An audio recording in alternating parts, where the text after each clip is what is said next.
नमस्कार। जाने मानी ट्रांसपेरेंसी कैंपेनर अंजलि भारद्वाज को यूएस गवर्नमेंट के द्वारा एक काफ़ी बड़ा सम्मान, उन्हें एक इंटरनेशनल अवार्ड मिला है।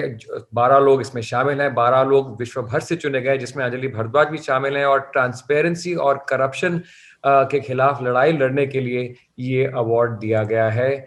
चलिए हम सीधे बात करते हैं अंजलि जी से। अंजलि जी, बहुत बहुत बधाइयाँ आपको एक तो अवार्ड के लिए। धन्यवाद। Thank you Siddharth. तो थोड़ा बताएं इस अवार्ड के बारे में। आपका मतलब आपने काफ़ी काम किया है, आरटीआई पे आपने काम किया है, ट्रांसपेरेंसी पे काम किया है, आवाज़ आपने उठाई है करप्शन के खिलाफ। सो किन चीज़ों को ध्यान में रखते हुए अवार्ड दिया गया, थोड़ा बताएं अवार्ड के बारे में। जी, अवार्ड पहली बार यूएस गवर्नमेंट ने दिया है, तो इसके बारे में अभी सूचना बहुत ज़्यादा तो नहीं है, पर जो समझ में आया है अभी तक, जो भी उन्होंने इन्फॉर्मेशन पुट आउट करी है, उसके मुताबिक ये अवार्ड भ्रष्टाचार के खिलाफ और पारदर्शिता बढ़ाने के लिए और जवाबदेही के लिए इंस्टीट्यूट किया गया है, और पहली बार दिया जा रहा है ये अवार्ड। 12 लोगों को इस अवार्ड में शामिल किया गया है पूरे विश्व से, और ये जो काम देश में चल रहा है पारदर्शिता का, जवाबदेही का और भ्रष्टाचार के खिलाफ, उसी के संबंध में ये अवार्ड मिला है। एकदम। और इनफैक्ट जो यूएस गवर्नमेंट का जो कहना है उनकी वेबसाइट पे है कि ये 12 लोग जो हैं, 12 ब्रेव इंडिविजुअल्स, बहादुर इंडिविजुअल्स हैं।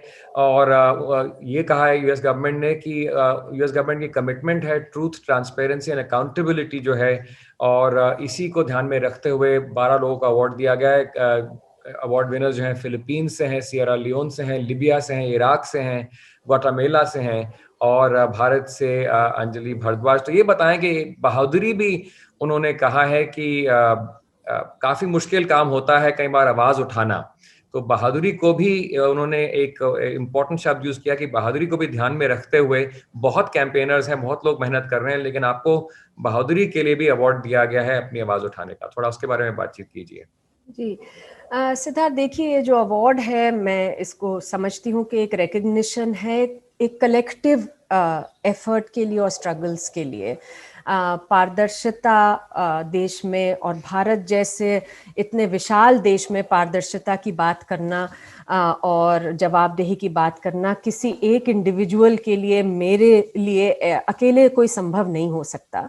तो इस पूरे मुहिम एक जो है हमारे देश में पारदर्शिता के लिए, सूचना के अधिकार के लिए, अकाउंटेबिलिटी के लिए जो मुहिम है, मुझे लगता है कि उस मुहिम को रिकॉग्नाइज करता है ये अवार्ड। और उसमें जो हमारे देश के लाखों लोग जुड़े हैं, वो चाहे लॉयर्स हों जो कोर्ट्स के अंदर आवाज़ उठाते हैं, चाहे एक्टिविस्ट्स हों जो आवाज़ उठाते हैं पब्लिकली, और वो चाहे सूचना के अधिकार को इस्तेमाल करने वाले लोग हों, उन सबको ये एक तरह से रिकॉग्नाइज करता है ये अवार्ड।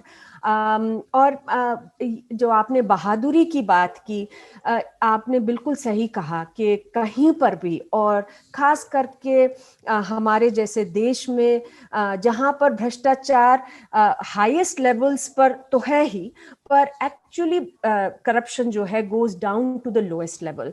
मतलब हम देखते हैं कि रोजमर्रा की जिंदगी में भी लोगों को भ्रष्टाचार का सामना करना पड़ता है, चाहे वो राशन की बात हो, पेंशन की बात हो, आवास की बात हो।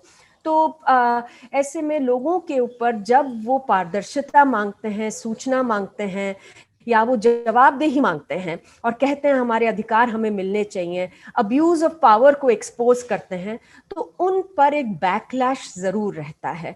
और बल्कि देश में जो आंकड़े हैं वो ये दिखाते हैं कि 80 से ज्यादा लोगों की हत्या हो गई है हमारे देश में, क्योंकि वो सूचना के अधिकार का इस्तेमाल कर रहे थे और ऐसी सूचनाएं उजागर कर रहे थे जिससे कि भ्रष्टाचार सामने आ रहा था। तो ये जो पूरा जो मुहिम है भ्रष्टाचार के खिलाफ हमारे देश में और सवाल पूछने का, ये तो जाहिर है कि वेस्टेड इंटरेस्ट्स को रैटल करता ही है। और कोई भी अवार्ड जो इन सब चीज़ों को देख कर दिया जा रहा है, वो to that extent also recognizes that people need to be brave and need to withstand a lot of attacks जब वो अपने सवाल उठा रहे हैं। एकदम। इनफैक्ट जो एक और केस जो है, दिशा रवि का केस जो है, जो एक क्लाइमेट कैंपेनर है, उनकी गिरफ्तारी की दिल्ली पुलिस के द्वारा। कहा गया था कि उन पे सेडेशन का चार्ज लगा था और उनके खिलाफ ये था आरोप कि उन्होंने एक तरीके से वो लोगों को उत्साह किया, वायलेंस के लिए उत्साहित किया था। लेकिन कोर्ट ने, एक दिल्ली की अदालत ने उन्हें बेल देते हुए कहा कि हर नागरिक का ये अधिकार है कि वो कोई भी कम्युनिकेशन का कोई सिस्टम अप्लाई करे, यूज करे, अपनी अगर आवाज उठानी है, और अगर पीसफुल तरीके से कोई सरकार की आलोचना करे, किसी पॉलिसी की भी, तो इसे देशद्रोह नहीं माना जाना चाहिए। तो ये भी एक इम्पोर्टेंट रूलिंग आई है कोर्ट की एक ऐसे समय में जब काफी सवाल उठ रहे थे कि इनका कोई अगर डायरेक्ट लिंक नहीं है, कोई भी ऐसे वायलेंट ग्रुप के साथ कोई लिंक नहीं बन पा रहा। और काफी लोगों का कहना था कि काफी एक्सट्रीम रिएक्शन था दिल्ली पुलिस के द्वारा और हाई कोर्ट का ये ऑर्डर। जी सिद्धार्थ, अगर हम सिटी आज कोर्ट का का ऑर्डर।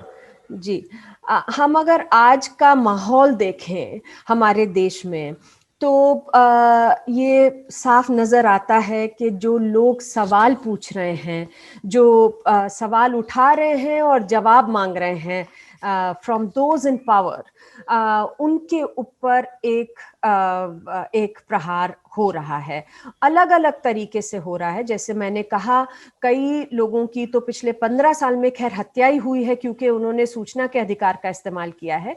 पर हम देख रहे हैं कि इंक्रीजिंगली लास्ट फ्यू इयर्स में लोग जो सवाल उठाते हैं, अपनी आवाज उठाते हैं, वो चाहे भ्रष्टाचार के खिलाफ हो, चाहे वो ह्यूमन राइट्स वायलेशन के खिलाफ हो, उन्हें लेबल किया जाता है। कभी एंटी नेशनल कहा जाता है, कभी सेडिशन के मामले में फंसाए जाने की कोशिश होती है, यूएपीए जैसे मामलों में फंसाए जाने की कोशिश होती है। तो एक डर का और एक प्रहार का माहौल बना हुआ है। और ये ही नहीं, बल्कि हमारे देश में 60 लाख लोग हर साल आरटीआई एप्लीकेशन लगाते हैं। तो आपने दिशा रवि की बात उठाई, पर वो भी अपनी आवाज उठा रही थी कुछ ऐसे मुद्दों पर जिनके ऊपर वो सवाल उठाना चाह रही थी। पर 60 लाख लोग हमारे देश में सवाल उठाते हैं इस सूचना के अधिकार का इस्तेमाल करते हुए, तो लोगों के ऊपर भी प्रेशर बनता है और उन्हें अलग अलग तरह से लेबल भी किया जाता है कई बार। और साथ ही जो तरीके हैं जिससे कि लोग पारदर्शिता मांग सके, सरकार से अकाउंटेबिलिटी मांग सके, उनके ऊपर भी प्रहार है। तो अगर हम देखें तो सूचना के अधिकार कानून का संशोधन किया गया पिछले साल हमारे देश में, और उससे जो ट्रांसपेरेंसी वॉचडॉग हैं, जो कि इंफॉर्मेशन कमीशंस हैं, सूचना आयोग हैं, उनकी स्वतंत्रता पर, इंडिपेंडेंस पर गलत प्रभाव पड़ा।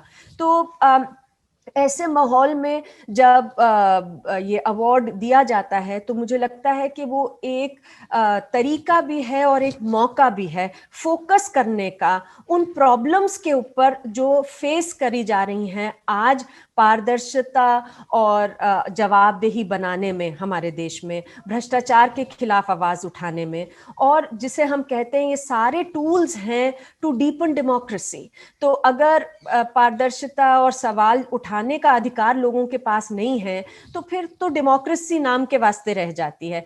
तो अगर हम चाहते हैं कि डेमोक्रेसी हो, और हम लार्जेस्ट डेमोक्रेसी हैं विश्व की एक तरह से, तो बहुत जरूरी है कि लोगों के पास अधिकार हो कि और तरीके हो कि वो सरकार से सवाल पूछ सके, जवाबदेह बना सके, और लोगों को दबाया ना जाए, उनकी आवाज को दबाया ना जाए। तो ये सारे मुद्दे सब जुड़े हैं और मुझे लगता है ये जो अवार्ड है, उम्मीद यही है कि इससे एक पुश मिलता है, रिकग्निशन मिलती है तमाम ऐसे लोगों को जो इस देश में काम कर रहे हैं इन मुद्दों के ऊपर। एकदम जी। और बहुत संक्षेप में आपने जो है आपकी जो संस्था जो है आपने संस्था बनाई थी, सतर्क नागरिक संगठन गठित की थी, और आप मेन आपका काम आरटीआई से भी जुड़ा हुआ है। सवाल पूछने की जो पूरी विधि है सरकार से, कोई भी सरकार हो, चाहे वो लोकल लेवल पे हो, म्यूनिसिपल कॉरपोरेशन क्यों ना हो या केंद्र सरकार हो, तो बहुत सच्चे में बताएं कि जो सवाल जो जवाब क्या आपको मिल पा रहे हैं अधिकतर आरटीआई का, क्या आपका अनुभव है? जैसे आपने कहा संशोधन किया गया था कानून में, और जितने भी पूर्व इंफॉर्मेशन कमिश्नर्स रह चुके हैं काफी सारे अधिकतर मिलके उन्होंने कहा था कि जो चेंजेस किए गए कानून में, कानून को कमजोर किया जा रहा है, ये उनकी राय थी। आपके हिसाब से जैसे आपने कहा 60 लाख लोग आरटीआई की एप्लीकेशन डालते हैं, इंफॉर्मेशन क्या मिल पा रही है, ये और मुश्किल हो रहा है, क्या रियलिटी है आपके हिसाब से?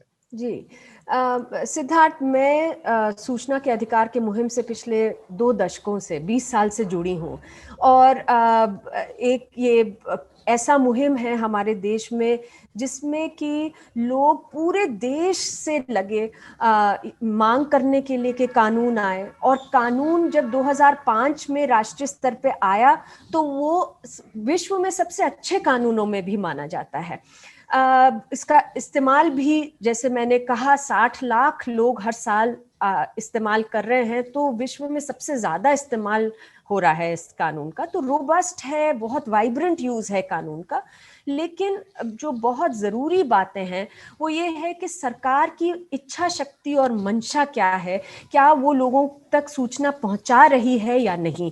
और इसमें मैं ये जरूर कहूंगी कि इससे पहले कि ये कानून था उसके कंपैरिजन में तो आज बहुत सारी सूचनाएं लोग निकाल पा रहे हैं क्योंकि ये कानून है। लेकिन एक माहौल, जैसा कि मैंने बताया, हम देख रहे हैं जहां पर बहुत बार सरकारी महकमे कहते हैं कि हम तो डेटा ही नहीं मेंटेन कर रहे।